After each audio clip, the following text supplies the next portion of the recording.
আসসালামু আলাইকুম রহমতুল্লাহ। ছাদে যেতে হবে। কিছু কবুতর আছে, দেখি কি অবস্থা কবুতরগুলির।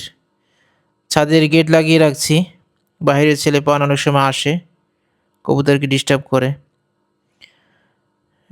কি অবস্থা ছাদের? বৃষ্টি আর বৃষ্টি, ছাদের বিভিন্ন অংশে পানি জমে শ্যাওলা পড়ে গেছে। এই যে কবুতর দেখেন,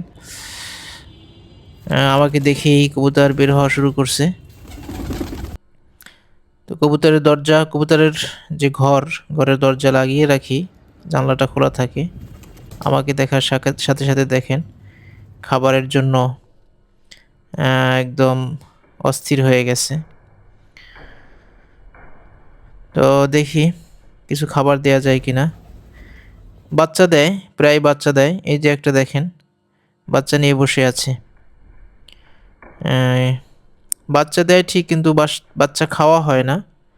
বাসায় আবার কবুতর খেতে পছন্দ করে না, বলে যে পাখি, ছোট পাখির মতো লাগে,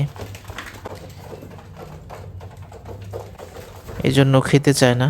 কিছু খাবার দিলাম, দেখেন কিভাবে খাচ্ছে, একদম অস্থির হয়ে গেছে খাওয়ার জন্য।